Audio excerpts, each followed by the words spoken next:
Selamat siang teman-teman. Hari ini kita akan berdebat dengan tema dampak migrasi India Afrika ke Jepang. Sebelum itu saya akan menjelaskan suasana atau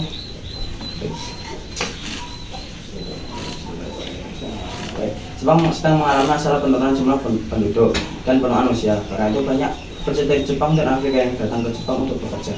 Namun apakah dampak migrasi ini justru lebih baik membawa manfaat atau justru menimbulkan masalah baru? Mari kita dengarkan pendapat dari kedua belah pihak. Pihak pertama dari Mas Ada. Terima kasih. Menurut saya, migrasi India dan Afrika ke Jepang sangat bermanfaat. Pertama, Jepang menang kekurangan tenaga kerja, terutama di bidang industri, kesejahteraan dan teknologi. Penduduknya semakin menua sehingga butuh generasi muda untuk menggantikan.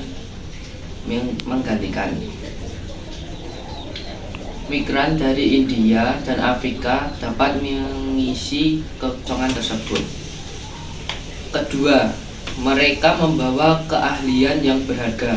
Misalnya, insinyur India terkenal di bidang teknologi informasi. Banyak perusahaan Jepang yang terbantu oleh tenaga ahli dari luar negeri. Dari Afrika ada banyak pekerja muda yang tangguh di bidang industri dan konstruksi. Jadi migrasi ini justru menjadi solusi bagi perekonomian Jepang. Ketiga, keragaman budaya yang dibawa migran bisa membuat masyarakat Jepang lebih terbuka dan modern. Jepang yang selama ini homogen bisa belajar hidup berdampingan dengan bahasa lain. Itu akan memperkuat posisi Jepang dalam dunia global. Ya, terima kasih untuk Mas Ada. Saya mengerti pendapat pihak Ada, tapi saya memiliki pandangan berbeda. Migrasi yang terlalu besar justru bisa membawa masalah sosial. Pertama, perbedaan bahasa dan budaya yang jauh dapat menimbulkan kesalahpahaman dan konflik dengan masyarakat lokal. Kita tahu, Jepang memiliki tradisi kuat yang sudah berlangsung ratusan tahun. Kedua, ada risiko masyarakat Jepang merasa kehilangan identitas budaya mereka jika jumlah migran terus meningkat.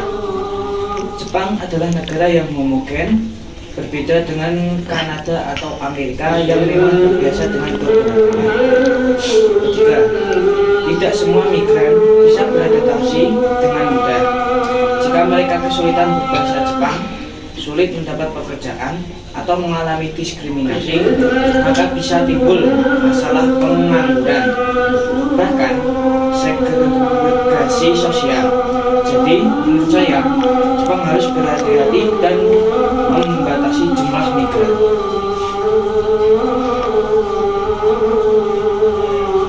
Baik, saya paham kekhawatiran itu.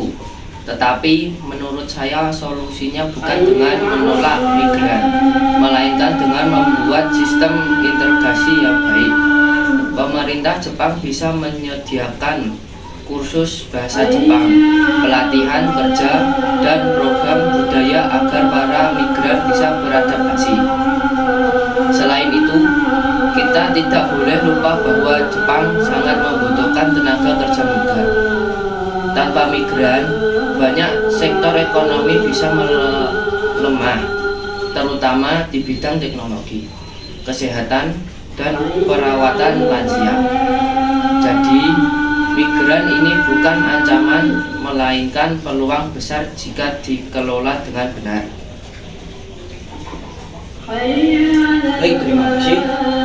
Tapi saya tetap berpandangan bahwa Jepang harus selektif. Migran yang masuk sebaiknya benar-benar disesuaikan dengan kebutuhan tenaga kerja. Jika jumlahnya berlebihan, masalah sosial bisa lebih besar daripada manfaat ekonominya. Jepang sebaiknya memperkuat sumber daya lokal terlebih dahulu, baru menambah migran sesuai kapasitas. Baik, terima kasih kepada kedua pihak dari perbincangan ini. Kita melihat dua sudut pandang. Pihak pertama menekankan bahwa migrasi India dan Afrika ke Jepang dapat mengatasi krisis tenaga kerja, memperkuat ekonomi dan membawa keragaman budaya. Sementara pihak kontra menekankan bahwa migrasi berlebihan bisa menimbulkan masalah sosial, perbedaan budaya serta ancaman terhadap identitas Jepang. Inti dari perdebatan ini adalah migrasi bisa menjadi peluang tetapi juga menjadi tantangan, tergantung bagaimana Jepang mengelolanya. Semoga debat hari ini bisa menambah pemahaman kita semua. Terima kasih telah menonton perdebatan hari ini. Mungkin sekian saja yang bisa kita sampaikan. Sekian, terima kasih.